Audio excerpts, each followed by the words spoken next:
I mean, the first thing that does have my heart is film. You know, I will be making films hopefully till the very end. Not because I first post a fine picture, you come and tell me to borrow you 3 million naira. Let me warn you people now. Leave me out of it.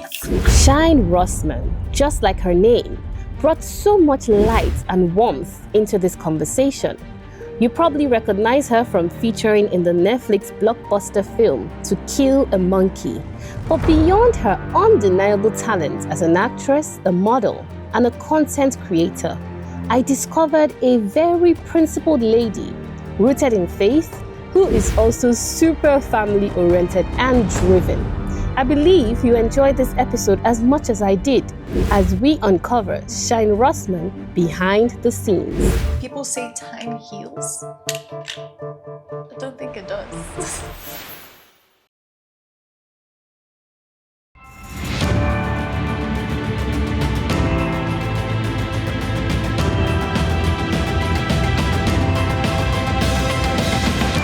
Open Up Podcast Season 3 Global Edition is brought to you by Credit Dara. Hi, Shine. Hi. The only sunshine in the whole wide world. Shine, it's so good to have you here. First of all, you look so amazing. Love your fits. Love everything. It's giving everything it's supposed to give. How are you feeling today? Thank you. I'm feeling good. I'm feeling very blessed. Yeah. Thank you for coming. Thank you for... it wasn't easy, guys. Like, Shine's schedule is wild. That's a lie. That's a lie. It's not even a lie. She's like, let me check. Like, I can slot you in between this and that. No, but I love it for you. Congratulations on everything. I mean, obviously, there's To Kill a Monkey and all the other amazing projects that you have done as well. I must say that I watched that character and I didn't look at Shine. I was just seeing Madam Sparkles, you know, and I'm sure you guys really enjoyed her as well. But before we even go into acting and everything you do, I like to say that to know a person and really understand them or maybe get a glimpse into their personality, you have to go and rewind all the way back to the very beginning. So I want to start our conversation on Little Shine. I saw that your name is Paris as well. I was like, oh, that's so cute. So I'm taking you back all the way there. How was Shine as a little girl? She was sunshine. Very bubbly. She was very bubbly. She was also mean. I could be a bully to my sisters. Paris is the name that my dad used to call me. My mom and dad argued a bit over what name. Oh, really? They argued, no, her name is Sunshine, her name is Paris, her name is Sunshine, her name is Paris. And ultimately, women always get what they want. So, I mean, you know, my mom suggested Sunshine and my name is Sunshine. My mom wanted my name to be Sunshine. But my dad, till he passed, called me Paris. Oh, he was like, I don't know about you. Like, whatever you want to call her, that's your Paris. business. This is Paris. So how was that? When did that happen? I'm so sorry for your loss. 2019. Yeah.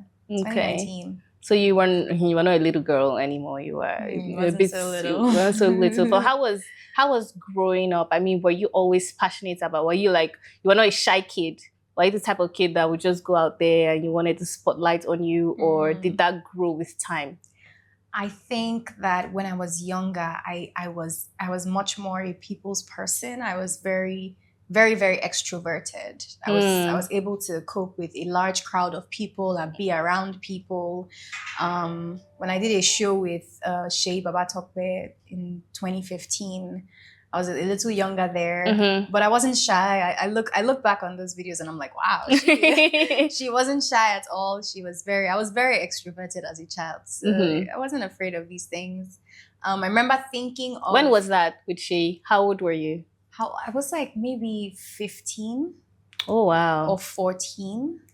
Can't remember how old specifically, but I know that the show was done in 2015. So I look back on those videos and I laugh a lot about, I just laugh, you know, like Little Sunshine. Yeah, and I spent a lot of time watching stuff And I realized that I'm able to absorb things. I've watched stuff and I just absorb characters and people and things. And just like everyday life, I absorb characters from people that I see, people that are around me. Okay. And so I become very conscious of the people that are around me. That looks like it's in a good and bad way. Like I will spot your energy. So I'm quick to look and see, I don't want this around me because I'm very easily able to absorb things around me. So if it's not good, I don't want it around me. If it's not good energy, stay far away, very, very far away. Do you know the only thing I hate more than paying bills? It is when the payment does not go through. I will just be thinking to myself like, why? Sometimes my light will finish and I'll top up only for me to see that the payment did not reflect. I don't get it. I'll just feel like going outside to scream and just tear my wig. I'm just kidding. But that was before I started paying my bills through the Credit Direct app. Now all things have passed away because I've never seen a transaction happen so fast.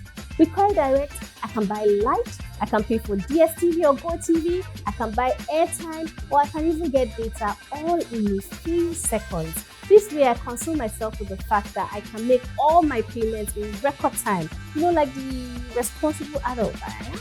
And that's why I said, let me put you on too. So go to your App Store or Play Store to download the Credit Direct app and start paying your bills easily, quickly, and without overthinking it. Because if I don't put you on, who will? Are you still watching this?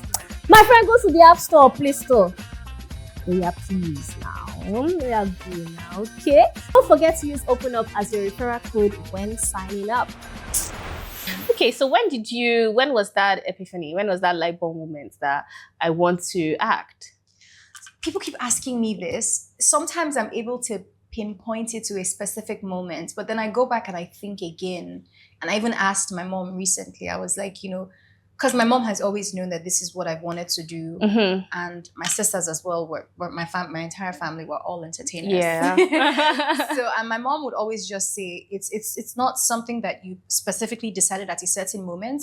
Maybe as you got older, there were moments that were more defining for you. But from the moment that I had you kids and you were old enough to walk and talk and, mimic people and mimic things and I could see that you guys were all just entertainers. Oh, yeah.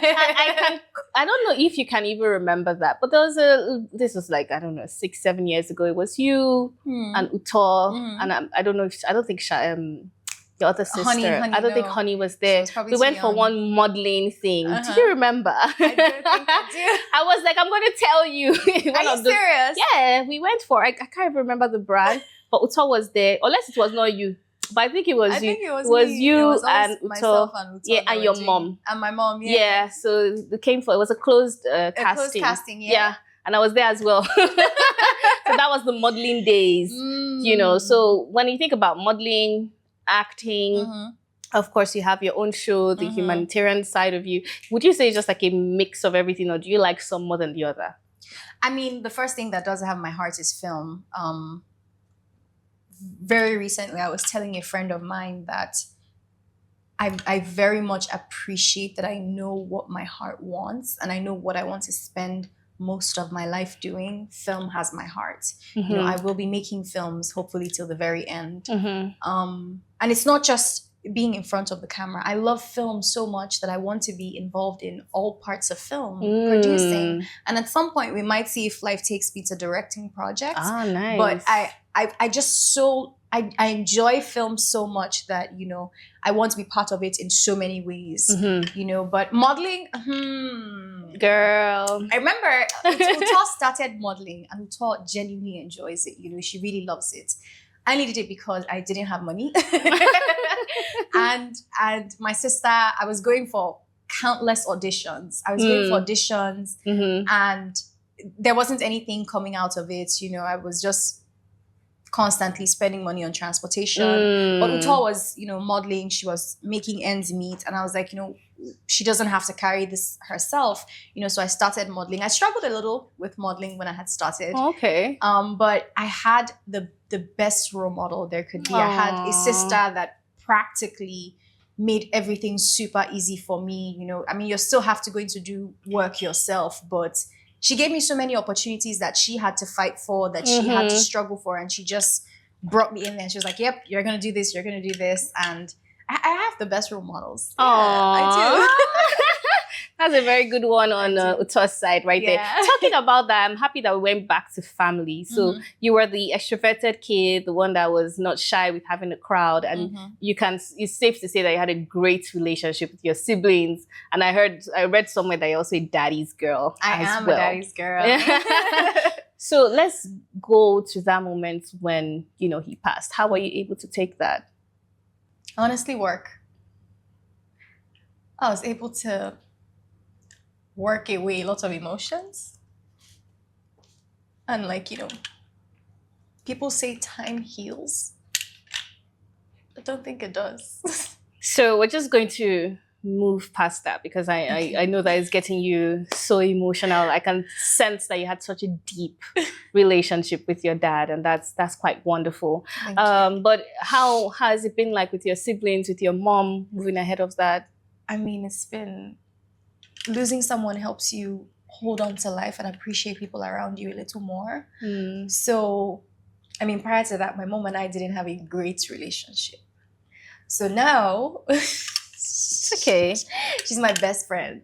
She's my best friend. She's easy to talk to. And I think as you get older, it's easier to establish a friendship with your parents, as opposed to when you're a child and they have to constantly, do a lot for you. But as an adult, it's easier for you to harbor a relationship outside being my mother and my daughter. You're actually able to call them and talk about things. And I used to think back. I remember people asking me this question very often. Who's your role model? Who do you look up to? Asking these questions, and I would always think. And sometimes before interviews, I would think, who's a good person I should say? And the more I've advanced in life, the more I've seen that really and truly my parents have always been my role models. My mom, my dad, they've set such a wonderful example for me that I don't desperately desire to be like anybody but them. Maybe I desire to be a better version of them, a healthier version of them, because a lot of our parents had to deal with a lot of toxicity, right? From their own parents and their own, passing it down and passing it forward. So you then have to give them grace for that. But I truly, truly admire my parents. And I really just want to be better versions of them every day. So every time that people have asked me, who's your role model? Who do you aspire to be? I promise you, I admire those people, but I don't think I aspire to be like them. Because a lot of those people, you don't really know who they are. You do see a persona that they put out online, that they put out, that they give to the public. But, very often when you get to know people, sometimes what they put out is not really who they are. Sometimes and sometimes not, right? But my role models are my parents. Aww.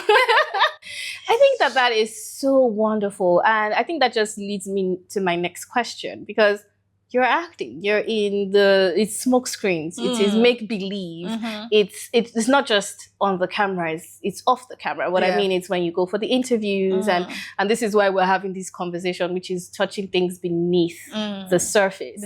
Yeah.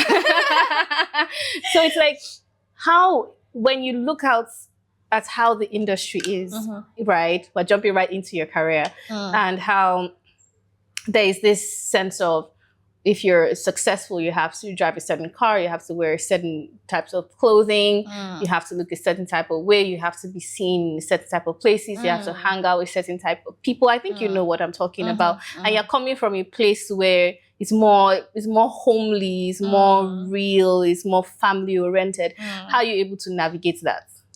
By still just being me.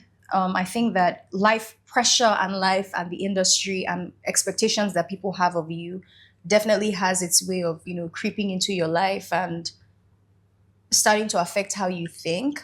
But really just also surrounding yourself with the right set of people. My best friends are my sisters.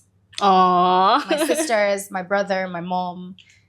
Really, sometimes I sit down and I think outside of my family, I probably have like a handful of 5 friends, people that are really, truly my friends that I hold so dearly, and I would let into like my personal space, right?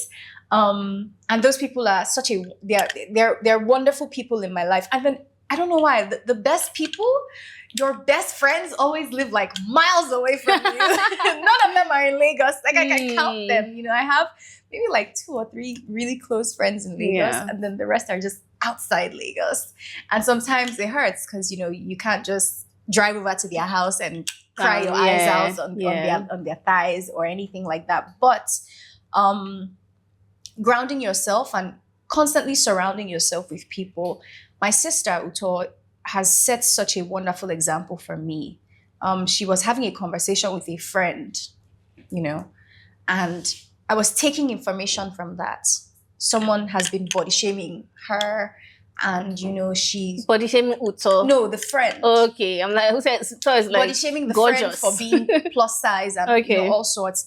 And I was just listening to the call. I was listening to her, encouraging her, basically just telling her that these people have no saying. You're beautiful the way you are. And like if someone was busy and had important things to do, they wouldn't have enough time to sit down on the internet and type rubbish. Right. I don't know if you get where I'm coming from. If you also think of good, humane people, good people that are proper and know and have a good perspective on life, don't sit down and write dehumanizing things. And even though that message wasn't for me, I took from it, because recently I've been seeing all sorts of, DMs, sometimes little comments here and there on my post and stuff. And I'm just like, and I just ignore them, but sometimes they just stay at the back of your mind. Slowly, they try to get in there. And just listening to her say, people that are good people that you would respect and regard, right, wouldn't sit down for hours or whatever and type extremely dehumanizing things on your page. So why do you even regard those people in the first place? I think a lot of these people have nothing to do. No, because I think of extremely busy people. All the busy people that I know don't have any time to sit down and construct constantly, type down episodes, because those things are not like epistles. It takes a lot of time and effort, So if someone is dedicating their time and effort into doing such extremely horrible things, why regard them in the first place? Absolutely. I have 2 more points of conversations. One is God, and one is your view on relationships and marriage in general. Now that we're talking about God, that is what I wanted to go to, which is why I started off from saying, as an actor, as a model, you're in 2025, you're futuristic, Gen Z, this one, everybody's trying to slay. But then there's God. God's ways don't change, How he wants you to live, what his word is, it doesn't change. So how does that, how do you navigate that? What is your relationship with God like? Is it a sense where you see it as a flexible thing where I take some things, I drop some things? Or how's your relationship like with God generally? I think that very recently I was telling a friend of mine that God is our Father. And I think that when I was growing up, I thought of God as this person that I couldn't reach. Yeah. But today I think of him as my dad. Like I use the relationship that I had with my dad as a reference of the relationship that I have with God. My personal dad, who is just an earthly father and is not perfect, but God is perfect. I think of how he treated me, how he cared for me, how he loved me. And it was so deep. It was so, look, no matter how much wrong you would do to your own father, let's put God one side now. Let's talk of Amanda Dara and her dad. No matter how much wrong you did, no matter how he reacted, in his heart, he's still going to love you. Yeah. It doesn't change what you've done. It doesn't take away from the fact that he's going to be disappointed in you, that he's going to be, maybe even ashamed of something that you've done. But it's not going to take away the fact that he loves you. Now, some earthly fathers are imperfect. So some of them actually begin to hate their children. But your heavenly Father is perfect. There will never be a point, because I remember there used to be points where I would feel like I have failed God, I have failed myself, I have failed this person. Am I a bad person? Am I this? Am I that? And I would be ashamed, and I wouldn't want to go back to God. I wouldn't even be able to pray. Sometimes when I hurt a person or I do something wrong and I know in my heart that I failed, I don't know how to pray because I feel like I've disappointed God. Yeah. And so now how am I just going to go back to him? Or if I promise God that this is what I'm going to do and I don't do it, I don't know how to go back to him. But guess what? He will take you however you are. True. It's that point of coming back and saying, I'm sorry, I failed. I'm going to try to be better. There's a reason why he didn't make us... It's a symbiotic relationship. It's a conversational relationship. It's a conversational relationship. Nice. It's not, God didn't make us to be perfect intentionally. If he wanted to make us to be a certain way, he would have made us that way. He made us with free will so that we'll use our hand and choose if we want to. If you want to stay, you want to go. If you want to stay or you want to go. So, let's also give thanks that we have free will and we're not robots. Now, is to use that free will and do the right thing. Because trust me, it's harder. It's harder to know that I can choose to be this way, but then you are choosing to be this way. As opposed to just, as they gave birth to you, you are just choosing this thing. It is harder to know that you have options. With everything in life, you have options to take something better. Or seemingly something easier. Not better. Something that will seem easier. And something that will taste better. And something that will just easily come. And you don't have to do much to get it. But you have to choose this way that is harder. My question to you is that, I understand why. You understand because of my relationship with God. But there's somebody that is in these shoes of the crossroads of choosing. And like you said, it seems easier. Everybody's like, don't you have sense? You understand? Obviously, this is a deal of a lifetime. Don't let it go and everything. That person is in this position and is watching you. Why? Like, yes, there's faith and your relationship with God, but why would you still choose the harder way? What has your relationship with God shown you? Has it benefited you to choose the harder way? Has it benefited you to have that kind of relationship with God? Because without God, everyone is entitled to their opinion, and I'll speak for myself. Of course. Without God, there will always be a sense of emptiness in you. No matter how much you achieve, no matter how easy things feel for you, no matter where you are or what you're experiencing, the level of success or the level of, whatever is the opposite of success. I don't want to say poverty, but whatever it is that you're experiencing, wherever you are, at whatever point. I remember getting to points that I wished to be at and feeling empty inside myself because I was away from God. Because I was away and I was like, I don't think I need you. I can do this by myself. They say heaven helps those who help themselves, meaning that you can't just sit down on the couch and say, God, make me successful today without actually doing the work. Yeah. And at some point I thought to myself, well, if I have to do the work, then what do I need God for? I'm still doing the work. But there are people that have been working hard all their lives and are still nowhere. Getting to those points, I remember getting to points where I said, I want to be making money from acting alone. I want it to be that I'm able to sustain myself off my income, and jobs were coming and this was happening and that was happening, but I felt empty. I felt like I was always searching for something to complete myself. People very often ask me, they see videos and like, Shine, what did you drink? I don't drink. I don't smoke either. But guess what? If we're at a party, I'll be more turned than anybody in that room. Energy. And people keep asking. We're watching a video. I went to Enugu to film, and myself and the cast members, we did like a cast and crew party. And I love celebrating with cast and crew members because especially when you've created a beautiful body of work, those are the kind of parties I like to be at, not randomly at a Lagos club. Yeah. Those are the parties I want to be at, where we're celebrating something meaningful, right? Yeah. And we were dancing and we were partying. And if you see me in those videos, I was like, Jesus, who is this girl? And somebody was like, what did you drink? I said, nothing. I watched people drink. I don't drink anything. I don't need any influence. I have all the happiness and highness that I want inside myself. God has given it to me freely. I don't need to take anything to influence my... I love that. God has given me enough happiness. He has filled me with all the things I want to be filled with without looking for. So if tomorrow God tells me, okay, this thing you are doing, I don't want you to do it. Move here and do this. I will still be filled. You know why? Because I have God. You're preaching. I love it. See, it's really nice. And I must say, thank you for being so open with me. We're not in the interview, but I'm just saying I must thank you for sharing that part of you. I don't think a lot of people in the public see that side of you, and I really do appreciate it. I'm going to end this interview just jumping into your views on relationship and marriage. Again, when I wanted to bring you, I think I told you off camera, it was because I had been, this season, we've been doing a lot more of the 30 plus, 40 plus and above, lots of experience.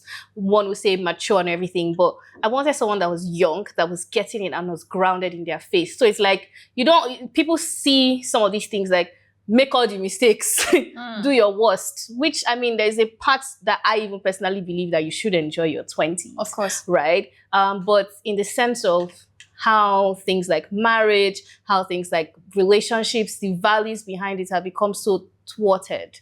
What is your view on relationship and marriage? Relationships are a beautiful thing. And they teach you so much about yourself. They teach you so much about yourself, so much that, and someone said something to me. He said, I'm the only person choosing you. Your mother didn't choose you. She just had you. Then she's choosing to continue being your mother. But there's also the factor of her being your mother. So that maternal instinct is kicking in by the side. Does my mother love me? Yes, she does. But she's my mom. She has to. She kind of has to. My siblings love me because we grew up together, and there's that love. There's so much, but we're still choosing each other, but there's blood inside there. He said, I'm choosing you. And that stuck with me. Your partners, your girlfriend or your boyfriend, your wife or your husband, those are the only people that are actually choosing you. They are not bound to you by blood. They are waking up and saying, I'm choosing you. So it's a big deal. So it's a big deal. It's a really big deal. So I would say don't enter relationships mindlessly. If you want to have a fling, have a fling. But don't enter. Spell it out, safe. Let person know. Yeah. I think, honestly, I love girls today. They are very forward. I don't want a relationship. Just a fling. Just enjoying yourself. Women in the past used to be very ashamed to say things like that. And it's not wrong to be in a place where you're not ready to be in a relationship. It's not wrong to be there. So don't deceive people in your process. If you want to be with someone in a relationship, it takes a lot of work. It takes a lot of sacrifice. It takes a lot of consciousness every day. You can't mindlessly be in a relationship. Some people say things like, this is how I am. Shut up, Oga. Shut up, madam. Madam, that's not how you are. Should I say that's how you are is a bad thing. You gotta change your bad character. All right, mommy. So relationships and marriages are a beautiful thing. So many people are scared of them today, and you can't blame them. People live off experiences. I, for one, I want to get married because I had such a beautiful example. My parents were not perfect, but I looked at them every day and I was like, whatever you guys have, I want to have it. Like my dad was so in love with my mom. And no matter how much she frustrated him, no matter what she did, he was going to love her. And that is something that I know that God is going to give to me. Amen. I know that I'm going to experience it. Amen. And I'm going to enjoy it. Yes. But for some other people that may not have had that example, I will say to you, it is real and it is true because God has made it to be that way. So don't let the pain of what you've experienced cloud your mind away from it. And then sometimes some people also are just not made for marriage. I was having this conversation yesterday. I said, not everybody is ready to be, not everyone should be married. I agree. Some people are not willing to put in the work and some people just don't want it. It's not even about to be alone. Putting in the work. They're just okay with being by themselves. So it's not by force. If you want to do it, mine is just, I just think of it as anything worth doing is worth doing well. Yeah. So if you're going to do something, put your heart into it. If you're not going to do it, don't do it. Finish. Don't enter a relationship or a marriage. And I see so many men today and women. But why I'm saying I see men is because as a woman, they approach me. Yeah. Women don't approach me. So sometimes when I'm speaking about relationships, I talk of the downsides to men. And people think I hate men or I'm sexist or some people like, why do you hate men? I'm like, really? I don't hate men. It's just that men keep approaching me. If you're a guy and married women are approaching you, single women are approaching you, you'll be able to talk of your experience with women. Yeah. I can only talk of the experiences that I'm getting. Married men approach me. Single men approach me. I go out. I see what a lot of men are doing. It's disgusting. I'm seeing you at your old age. You're dancing inside the club with a young girl Oga, you didn't have shame. And your wife and your children that are the same age with that girl that you are rocking inside the club. You didn't have shame. Daddy, you don't have shame. And that's what Shine said. And that's what I said. Let me tell you something. I swear I love you so much. See, let me tell you. Yeah, I went to Port Harcourt. Yeah. And when I went there, I saw there was this couple that stuck with me. They were both like in their 50s. I think the man is a bit older. Maybe he's in his 60s. The woman is in her 50s. You could tell they were married. Yeah. They were dancing in the club. Oh. If you see these people, they were dancing. They were having fun. They were enjoying themselves. You could tell that these people love each other and they care about each other. I hope they are married and they are not going out with their another person. I hope that they are not married. Like Coldplay. But it actually felt like people that were married to each other, right? Yeah. So you could tell, when married people are together, you see those small nuances. You know now. I have a little bit of a clue. Exactly. So I could tell that they were married and it was so beautiful. And I said, this is what these men are supposed to be doing. Not when you're age 65, 70. You go and look for your daughter's age mates. You leave your wife in the house. And you go and look for your child age mates in the club and you'll be whining and twerking. You'll be looking like a papa. The girl will be rocking you. I'm like, no. Daddy, go home. Daddy, go home. Leave the little girls for the young guys. I love it. You understand what I mean? Yeah, absolutely. And I completely agree with you. I just like the fact that I was asking you things. So I'm not pushing my own opinions. Like where I literally aligned with almost everything you said. I'm literally aligned with it. I don't have a problem with age. Yeah, no, difference. Definitely. I have a problem with married people that are committed to somebody. You've gone to the altar and you've said, I'm going to marry this person. And then after that, you are going to do things on the side. It's not good. That is very bad of you. Excitement. Looking for excitement in 24-year-old Sharon. Leave Sharon alone. I don't know what Sharon. Oh my gosh. Okay. I think I know where you stand on marriage. And I really like the fact that you said marriage is a beautiful thing because there's just so much bad news. There is so much everywhere. Bad news It's like you just open the blogs and really it's like scaring everybody. Horrible. Even scaring me too sometimes. I'm like, all these things I'm hearing and seeing about marriage. Hold on, God, is this how you want us to do it? I really like that. And I think I would say, just to add to, even though it's you opening up, that I can relate with seeing a beautiful relationship. My parents also had one. And in my mind, I'm like, is it that the thing stops at their generation? But one thing that my pastor will say, Pastor Laju Iren, is that, who are you looking up to? Who are your mentors? You have parents at home, they have been married for something years. Yeah. But it's the one on Instagram, you don't know them from anywhere that you're looking up to. So I like the fact that you are able to hold on to that.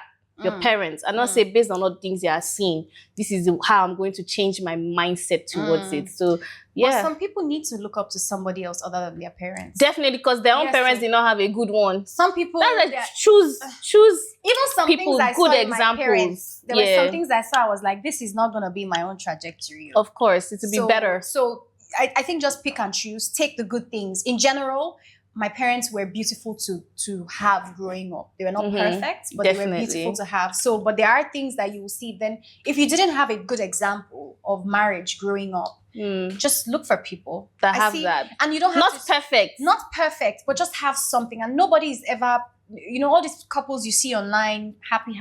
They are not always happy like that all the time. Do you understand me? Don't go and be fighting with your boyfriend or your husband.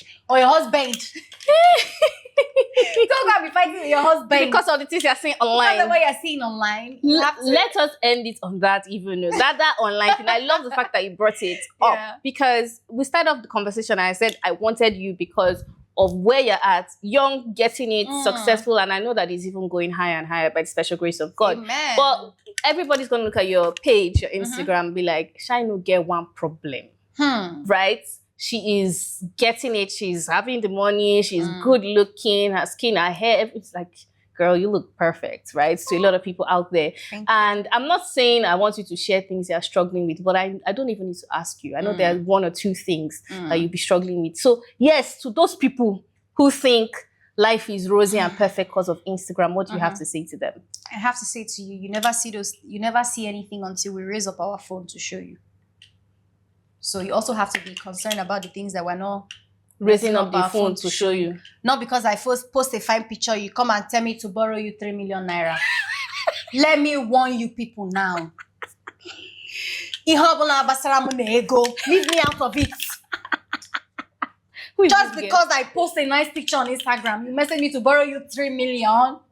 3 million. Hey! Person where I don't know from Adam. Wait, if it's my friend, if it's my friend. girl? You will consider. Even when I didn't have the money, we will find a way. My friends, I will ride and die for my friends. Oh, I didn't know you from Adam. We don't know each other. If you're not June Maka 3 million naira, I should help you pay your rent. Me.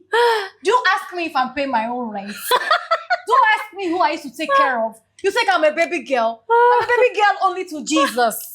Let me be warning you people. Baby girl to Jesus. Baby girl to Jesus, you guys. Please. No, they ask me money on the internet. Ask me for advice. Not for advice you. I'll fit talk. It don't cost me anything. I'll advise you with my mouth. Actually, I don't even know what to say, but thank you. Shine, you are everything. You are funny, you are real, you are not pretentious, you are grounded. I think you are a great example for young people. Then you're now so gorgeous. See how I even forgot about that. Is the character first for me. It's all gone. What do you think about being here, the podcast? Did you enjoy your I loved it. I love your crew. I love everybody. Let me tell you guys, there are some guys standing behind the camera, and there are some ladies over there, some very beautiful ladies that got me tissue when I was crying too much. We have a fantastic crew that put this together. Yeah. It takes work, it takes commitment, it takes just a good energy with the people that you're working with, and obviously the amazing Amanda Dara. Thank you. Thank you guys for having me. And thank you for Sorry sharing. for being late. No. We're just going to end this interview here. Don't forget, okay? Subscribe, like, do everything, I beg. Because Shine has spoken. She has advised you. So what else do you want from me? I brought her. So I've done a lot. All right, bye. See you next time. Mwah.